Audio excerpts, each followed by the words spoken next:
सो हम स्टार्ट करने जा रहे हैं हीट ट्रांसफर चैप्टर 1। सो इसमें मेन बात यह है कि जो रिसेंट जो सवाल आ रहे हैं, रिसेंट वाले जो एक दो सवाल हैं वो दिमाग वाले हैं, मतलब 2-3 मार्क्स के जितने भी सवाल हैं recent questions are we have to use brain the recent questions, but for that we need the clear understanding of the concepts. And yes, there is a उसके भी सवाल है, किसके हीट जनरेशन के सवाल है कुछ, और उसमें एक ही मैक्सिमम टाइप का फार्मूला यूज़ होता है कि heat generated from the whole volume is equal to heat transfer to the atmosphere. और क्या सवाल है इस चैप्टर में? कहीं और से प्रैक्टिस नहीं करनी है, इसमें सिर्फ only previous year questions are important, nothing else is required for this questions as prove from the PYQ। Means question repeated होते हैं इसके अंदर। रिसेंट वाले क्वेश्चन में कॉन्सेप्ट की ज़रूरत है और कहीं और से इनको क्वेश्चनों को सॉल्व नहीं करना है। हीट ट्रांसफ़र का जो फार्मूला है वो जस्ट एनालॉगस है करंट ट्रांसफ़र के फार्मूले से। मतलब सपोज़ एक बॉडी है जिसका वोल्टेज है V, जिसके बीच में वोल्टेज डिफरेंस है V का। अगर उसमें इस पॉइंट से लेकर इस पॉइंट तक करंट फ्लो करना है तो उन दोनों के बीच में पोटेंशियल डिफरेंस होना चाहिए। वैसे ही अगर दो बॉडीज़ के बीच में अगर हीट ट्रांसफ़र होना है तो उन दोनों के बीच में टेम्परेचर डिफरेंस होना चाहिए। नाउ अब टेम्परेचर वोल्टेज डिफरेंस है तो करंट फ्लो करेगा, तो यहाँ भी हीट ट्रांसफ़र फ्लो होगा। करंट फ्लो को अपोज करेगा अपना रेजिस्टेंस, इधर भी अपने हीट ट्रांसफ़र को अपोज करेगा रेजिस्टेंस। जैसे V is equal to IR, मतलब V upon R is equal to current. Similarly Q is equal to V upon R, जहाँ वोल्टेज डिफरेंस होता है temperature difference T1 minus T2 upon resistance of the बीच वाले surface का resistance L upon K। अगर किसी ये जो बीच का मटेरियल जो है अगर उसका K बहुत ज़्यादा है, मतलब कंडक्टिविटी बहुत ज़्यादा है, तो मतलब उसका रेजिस्टेंस बहुत नेग्लिजिबल है।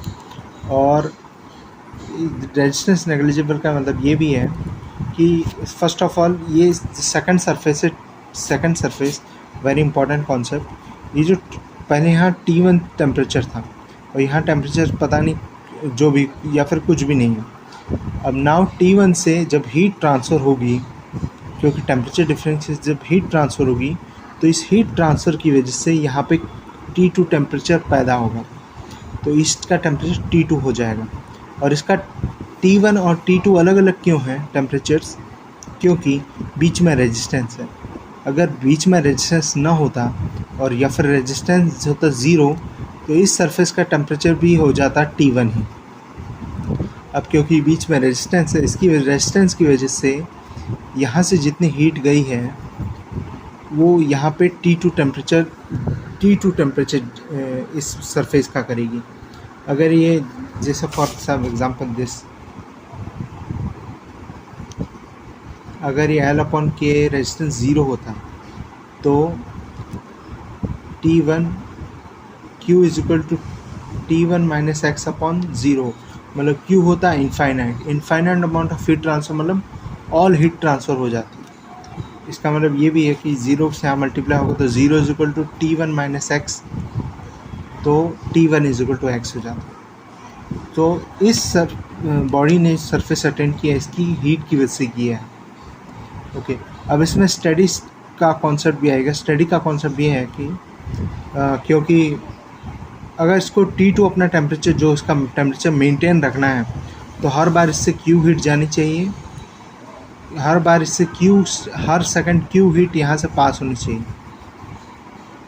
तभी यहाँ का टेम्परेचर T2 मेंटेन हो पाएगा। क्योंकि ये भी अपनी हीट आगे वाले सरफेस को दे रहा है, तो ये भी कुछ हीट लॉस करते जाए, इसकी वजह से इसका टेम्परेचर गिरता जा रहा होगा।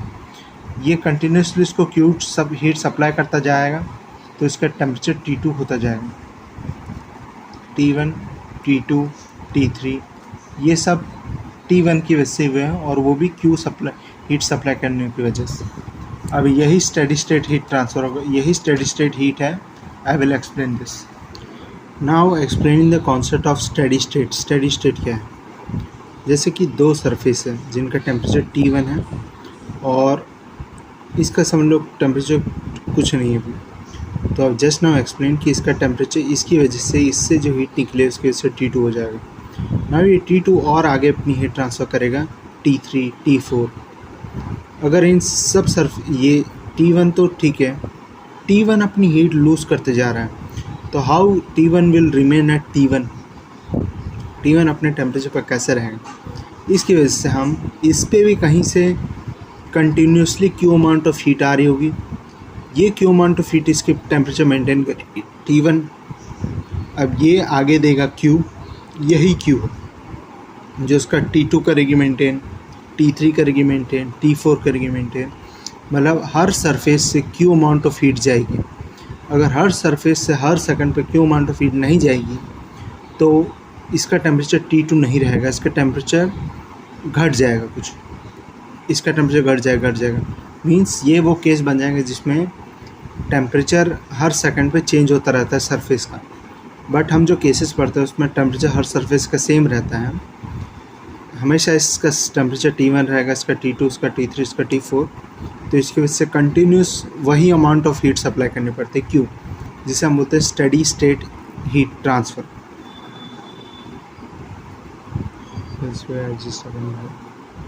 ठीक है, and this concept is steady state का जो है हर चैप्टर, कंडक्शन के हर चैप्टर नहीं, पूरे हीट ट्रांसफर वैलिड है।